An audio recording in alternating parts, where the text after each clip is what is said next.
Assalamualaikum warahmatullahi wabarakatuh. Perkenalkan, nama saya Kartini. Saya berasal dari kampus IAIN Ambon, Institut Agama Islam Negeri Ambon, Fakultas Usuluddin dan Dakwah, Prodi Sosiologi Agama. Di sini saya akan membahas tugas individu, mata kuliahnya, pengantar ilmu ekonomi, dan materinya kegiatan ekonomi. Jadi langsung saja next pembahasannya.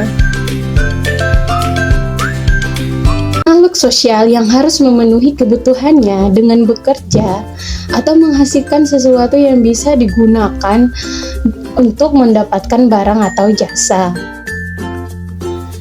Jadi, proses tersebut dapat dikatakan sebagai kegiatan ekonomi. Jadi, apa sih itu kegiatan ekonomi?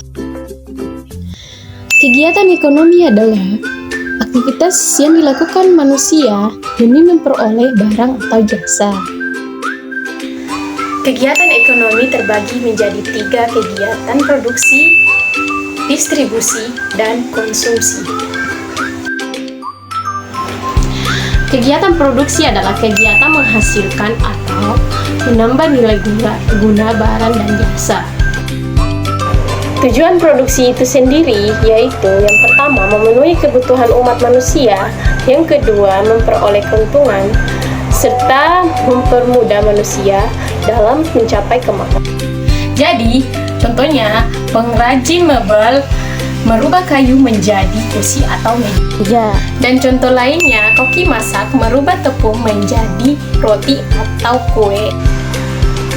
Pengrajin mebel dan koki masak adalah orang yang menghasilkan barang atau orang yang melakukan kegiatan produksi. Terdapat 4 faktor yang mempengaruhi produksi. Yang pertama, faktor produksi asli sumber daya alam atau SDA. Yang kedua, faktor produksi asli tenaga kerja atau SDM atau sumber daya manusia. Dan ketiga, faktor produksi turunan kewirausahaan, dan terakhir faktor produksi turunan modal. Jadi yang pertama, faktor sumber daya alam. Faktor produksi yang disediakan oleh alam untuk mendukung proses produksi sebagai bahan mentah. Yang pertama, tanah. Tanah sebagai sumber daya alam, dan manusia dapat menggunakannya untuk lahan pertanian, pabrik, perkebunan, peternakan, dan lain-lain. Yang kedua, hutan. Hutan dapat menghasilkan bahan mentah seperti kayu. Dan yang ketiga, barang tambang seperti emas, biji besi, minyak bumi, dan gas alam. Yang kedua, faktor tenaga kerja atau sumber daya manusia yang dapat digunakan kemampuannya untuk produksi. Tenaga kerja dapat dibedakan menjadi 3. Yang pertama, tenaga kerja terdidik. Tenaga kerja yang menempuh pendidikan formal, contohnya dokter, guru, dan lain sebagainya. Yang kedua, tenaga kerja terlatih.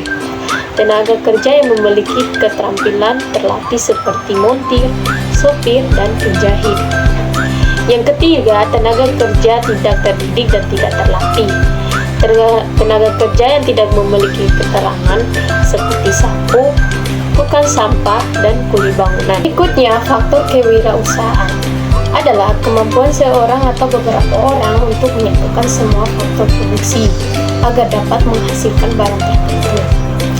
Faktor produksi ini merupakan kemampuan menjalankan sesuatu perusahaan sehingga perusahaan tersebut dapat berjalan lancar secara efisien dan menguntungkan. Ini faktor modal. Faktor modal adalah barang yang digunakan untuk membantu lancarnya proses produksi. Modal tidak hanya berupa uang, tetapi juga berupa barang, contohnya gedung mesin, bahan mentah, atau bahan baku yang digunakan dalam proses produksi. Selanjutnya kita masuk ke kegiatan berikutnya, yaitu kegiatan distribusi. Distribusi ini artinya menyalurkan.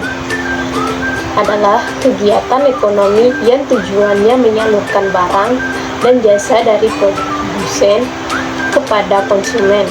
Contohnya, pedagang, tukang pos, minimarket, dan lain-lain. Jadi pihak yang melakukan kegiatan distribusi disebut dengan distributor. Tujuan distribusi adalah yang pertama menyalurkan barang dari produsen ke konsumen, Yang kedua, agar hasil produksi lebih berguna bagi masyarakat. Yang ketiga, kebutuhan masyarakat akan barang atau jasa terpenuhi. Yang terakhir, agar kualitas produksi terjamin. Selanjutnya, kegiatan yang terakhir yaitu kegiatan konsumsi.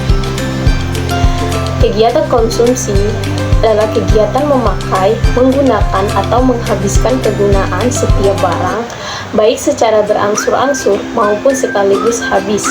Contohnya, berbelanja, memakan nasi, dan memakai sepatu, dan lain sebagainya. Faktor-faktor yang mempengaruhi konsumsi yaitu perbedaan pendapat, harga, perkiraan harga barang pada masa yang akan datang, perbedaan selera, perbedaan usia, perbedaan jenis kelamin, perbedaan tingkat pendidikan, dan perbedaan lingkungan sosial, budaya, dan agama. Jadi, faktor-faktor tersebut tentunya mempengaruhi bagaimana konsumsi yang akan dilakukan.